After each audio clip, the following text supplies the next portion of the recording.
You sit amid the quiet wreckage of your soul, among the splinters of a sacred longing that once called itself love. And though you may think you sit alone, you are far from solitary. You are surrounded by the ghosts of myth, the archetypes that have walked this path before you, cloaked in the grief of betrayal, holding offerings of insight in their silent hands. You are not merely grieving a person, you are mourning a truth that was never whole. The ache in your chest is not just about them, it is about a deeper collapse, an initiation disguised as devastation. Before we begin, take a moment to like and subscribe. The more you engage and stay with the content, the more YouTube shares these timeless insights with others. By doing so, you're not only helping this channel grow, but also spreading Carl Jung's transformative wisdom to those seeking meaning and inner truth. Let's dive into the depth of the psyche together. You ask why they did it, the one to whom you handed your trembling heart like a sacred relic, could discard it so effortlessly, could turn their back as though your depths were trivial, your vulnerability excessive, your love inconvenient. You replay their words, their silences, the way their eyes grew distant, and you search for fault lines within yourself as if you could edit your essence to make them stay. But the truth you seek does not lie in surface behavior. It lies far below, buried in the marrow of the mythic psyche. For what you are grieving is not just a broken bond, but a broken archetype, the ancient illusion that love ensures safety, that to be seen fully is to be held, that to open is to be met. But the soul knows otherwise. The soul remembers the treachery of Cain, the kiss of Judas, the knife of Brutus. The soul recalls that in the realm of the psyche, betrayal is not rare. It is initiation. This betrayal was not about your worth. It was about their wound.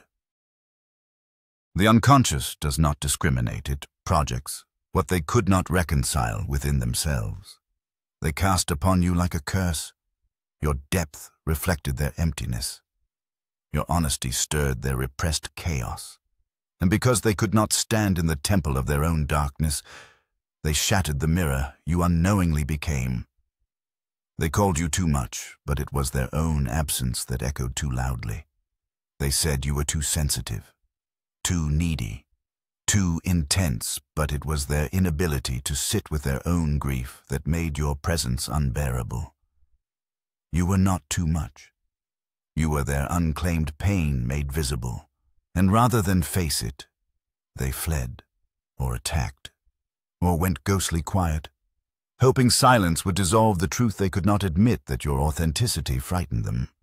They did not leave because you lacked value. They left because your presence was an invocation, an invitation to descend into the dark forest of the soul. And not everyone accepts such an invitation. Not everyone is ready to sit with the trembling child within. Some would rather destroy the messenger than hear the message. Do not mistake understanding for forgiveness. This is not about excusing them. This is about releasing yourself. You do not heal by condoning harm. You heal by seeing it through the lens of the unconscious, the deeper forces at play, the shadow dynamics that rule the unlived life. And in doing so, you reclaim your energy from their story and bring it back to your own. There is a dream I once heard. A man walks through a burning house. He tries to save the furniture, the art, the books, but the flames consume it all. He falls to his knees, weeping. Just as the roof collapses, he sees a trap door beneath the ashes. He opens it and finds a spiral staircase, descending into a subterranean library filled with golden light. The books whisper his true name. The dream ends, but something in him has changed. This is what betrayal does. It sets fire to the outer structure so the inner sanctuary may be found. The love you thought would shelter you instead cracks you open. The wound becomes the womb of your becoming. The ego screams in agony, believing it has been abandoned. But the soul knows. It knows that this is the precise moment the alchemy begins. Do not run from this wound. Sit with it. Let it unravel the false stories. Let it burn away the masks. Grieve not just for them, but for the self that once believed love could save you from yourself. You see, the pain is not here to punish. It is here to reveal. You are not being broken. You are being summoned. The voices they left behind, the inner critic, the shamed child, the rejected lover. These are now yours to tend. Do not let their projections become your truth. The whisper that says you are not enough is a ghost of their fear. It is time to become the exorcist of your own psyche. Not with violence, but with radical reclamation. Call back the parts of yourself you gave away for crumbs of affection. Call back the voice you silenced so you wouldn't be too loud, too honest, too real. Call back your intuition, buried beneath compromise and confusion. Call back your sacred no. Call back your wild yes. Every time you abandoned your truth to be loved, a piece of your soul was exiled. And now, in the sanctuary of this pain, you have the power to bring it home. You are not here to be small. You are not here to be convenient. You are here to be whole, and wholeness requires fire. So bless this heartbreak, not for what it cost you, but for what it revealed. The collapse is not your end, it is your portal. The wound is not the mark of your inadequacy, it is the map to your inner temple. And the love you seek, it was never in their hands. It is in yours. It has always been. Now, before this space closes and your eyes return to the world of form and distraction, I ask you offer something back to the unseen, to the archetypal realm that just bore witness to your transformation. In the comments, choose a number, not a casual gesture, but a symbolic act. Let 4 be your number if you are calling the inner foundation back to strength, the 4 corners of truth, clarity, courage, and compassion. Let 8 be your number if you feel the Ouroboros moving through your life, the eternal cycle of death and rebirth, the serpent devouring and renewing itself. Let 5 be your offering if you are in the liminal, the 5th element, the sacred quintessence, the place between stories. Let 2 be your sign if you are healing the polarity within sacred feminine and masculine, shadow and light, grief and grace. Let 11 mark your doorway if you are awakening twin pillars, initiation, a portal of sacred insight rising from pain. Choose with the intuition of your soul, not the logic of your mind. Choose not to explain, but to declare. A number is not a code, it is a spell, a psychic symbol, a sigil cast into the great well of the collective. And in that offering, may you find resonance. May your comment become a lantern for another traveler walking through the dark. We meet here again, always, in symbol, in story, in the silent fire of the soul remembering itself. Each time you chased validation to feel worthy, a sliver of your divine essence slipped into exile. These pieces are not lost. They wait for you, in dreams, in tears, in the silence after everyone has gone. And when you are ready, when the pain has humbled you and stripped away illusion, you will gather them one by one with trembling hands. And as you do, you will feel something ancient stirring, the reassembly of the self, individuation, the great work of becoming whole. Does not begin with bliss, it begins with the wound. It is through the crack that the light enters. Yes, but it is also through the wound that the self calls us to awaken. And so, though you may hate them for hurting you, though your heart may scream for justice or closure, the deeper path is to turn inward and ask, what within me was ready to be revealed by this shattering? This is not spiritual bypass. This is not saying you deserve the harm. No. Harm is harm. It must be named. It must be grieved. But what I offer you is a deeper key. The soul will sometimes use even betrayal as a doorway to the unconscious, to not remain trapped in the role of the victim. That is a necessary stage, but not the destination. There is power in the pain, but only if you listen to what it is truly asking of you.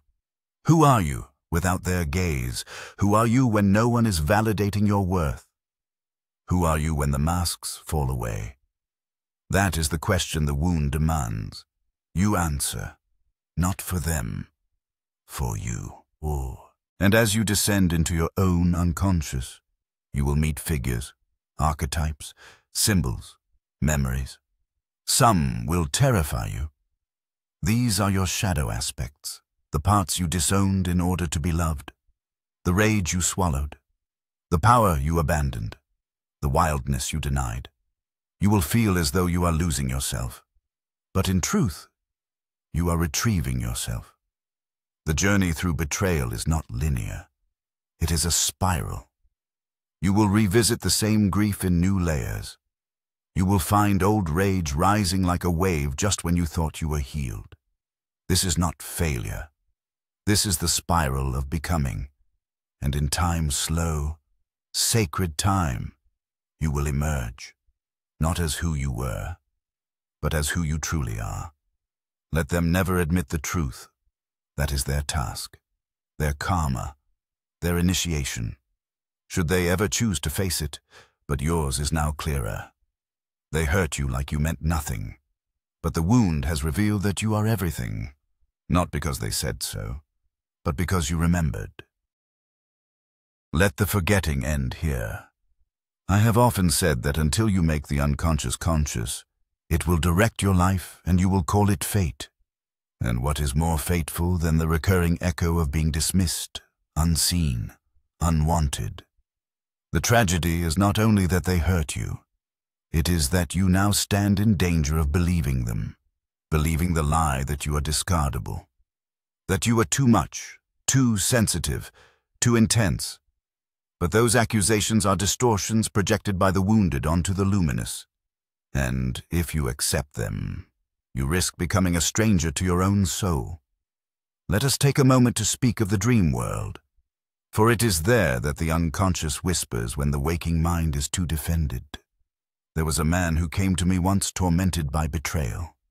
He dreamt he was locked in a house that was sinking into a swamp. He tried to scream, but no one heard him every time he reached for help.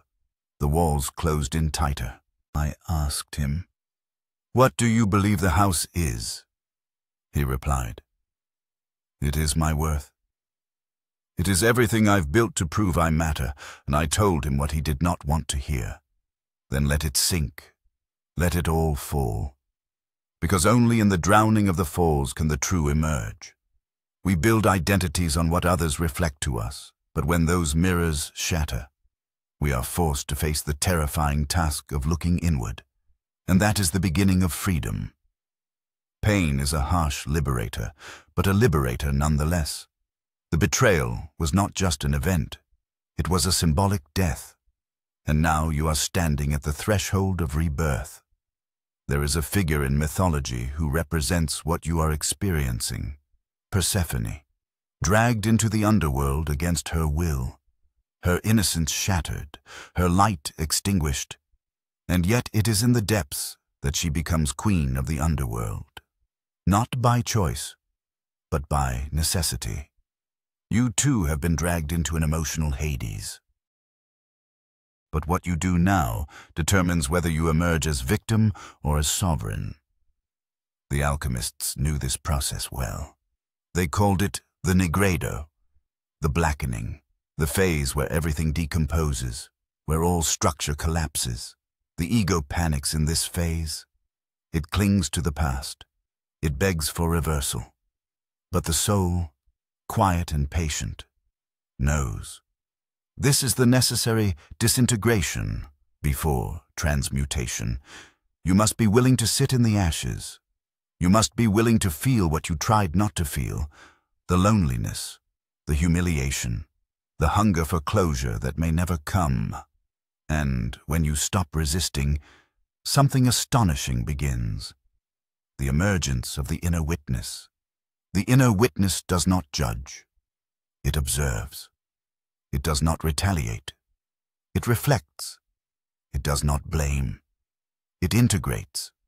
And as the witness awakens, the stories you told yourself begin to unravel. You no longer need to prove they were wrong about you. You no longer need to chase an apology. You no longer need to avenge your pain, because you begin to understand the wound was real. But your essence was never touched by it. What they failed to see in you was not absence. It was your hidden power. And now, in the privacy of your own becoming, that power begins to rise. Let us return to the concept of the shadow. Those who hurt you without remorse have not integrated their own shadow. They are fragmented, afraid of their inner chaos. So when you bring presence, depth, authenticity, they are confronted with their own superficiality. And instead of facing it, they flee or attack.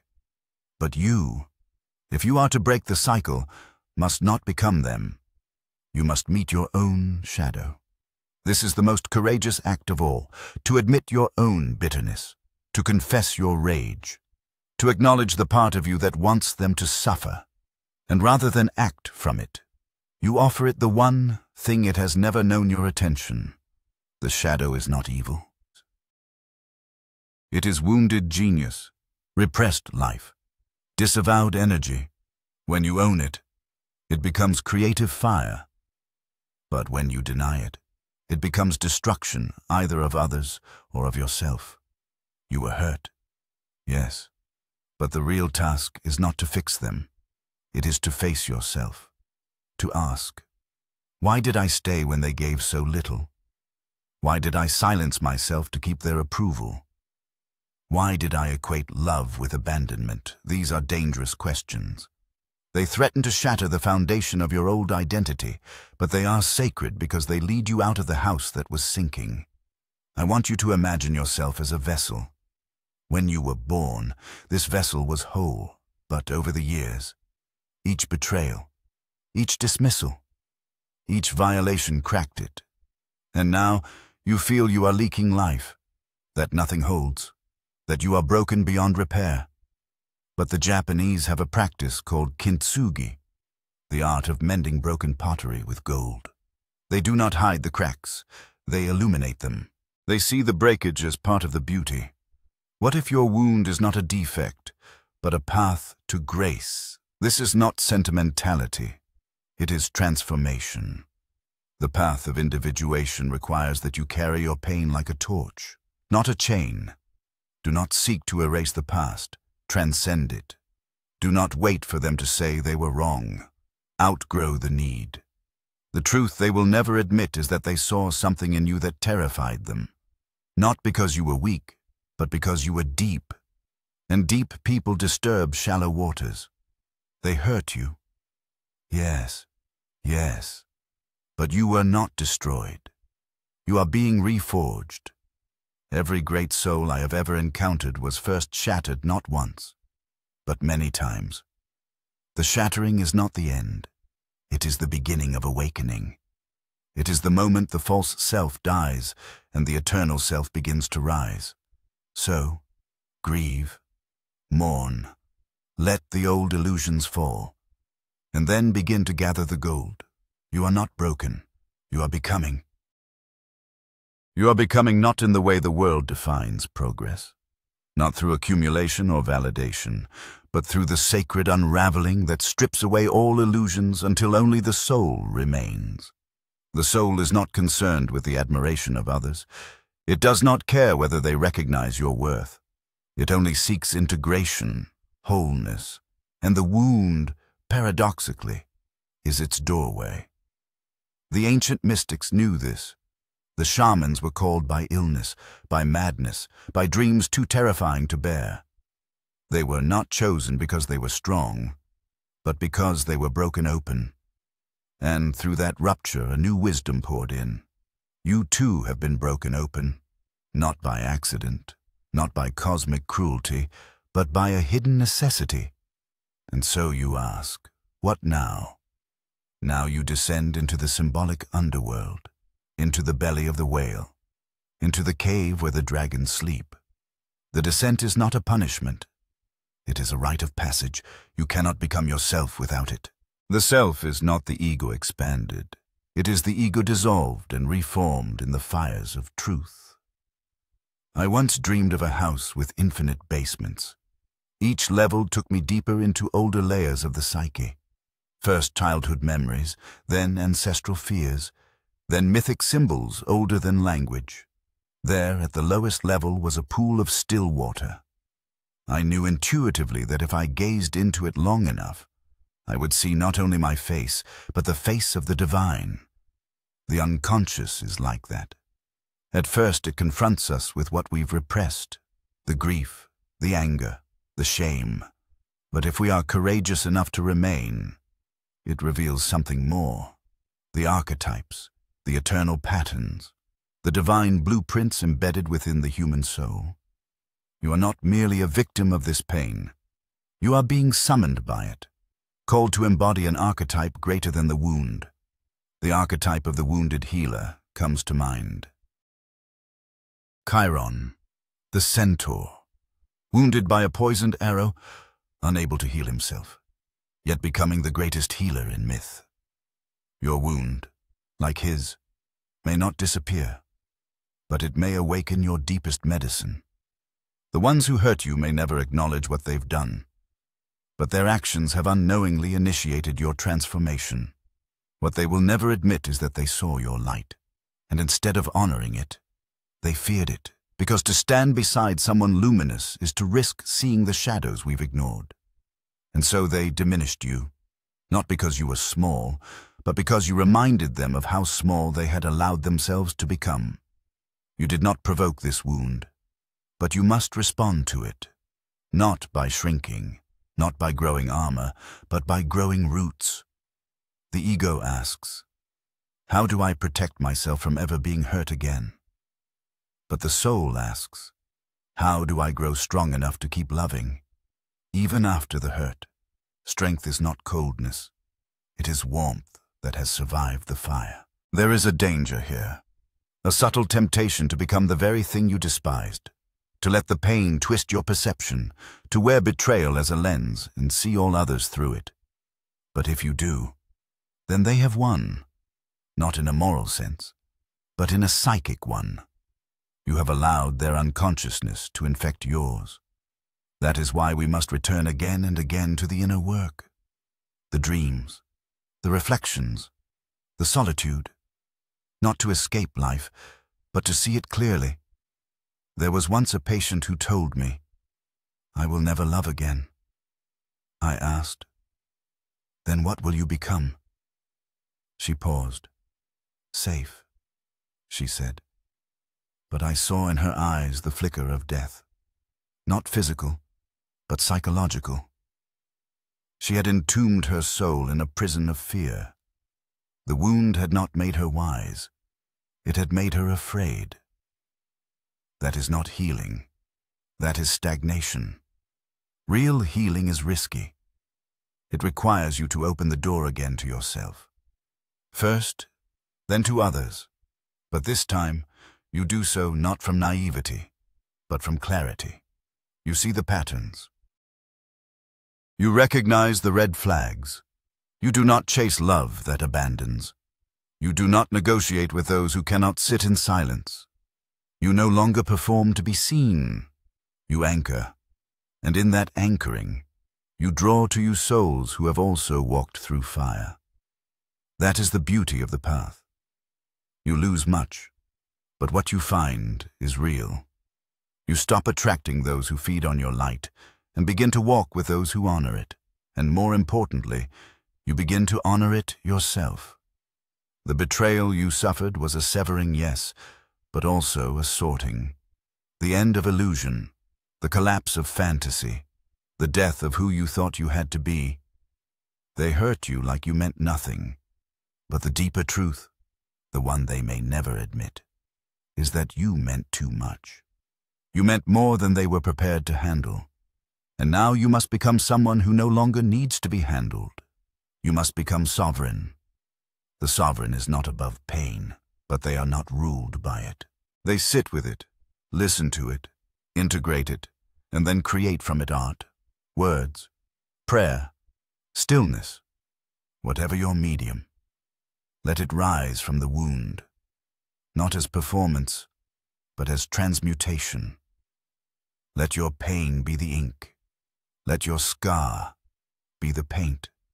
Let your silence be the canvas. And from it, build a life that no longer seeks to be understood by those who could not even see you. There is peace in letting go, not of hope, but of illusion. Let go of the story that they will one day awaken. Let go of the need to make them see. Let go of the fantasy that they were ever capable of, the love you imagined. This is not bitterness. This is maturity. And from this ground, you will rise not above them, but beyond the need for them. That is where freedom lives. That is where the self waits. Freedom is not forgetting. It is remembering without attachment. It is the ability to recall what happened, not with a trembling heart or clenched jaw, but with the quiet gaze of one who has returned from the underworld, bearing sacred knowledge. You do not erase the pain, you transmute it. You no longer need to rehearse your story to prove your worth.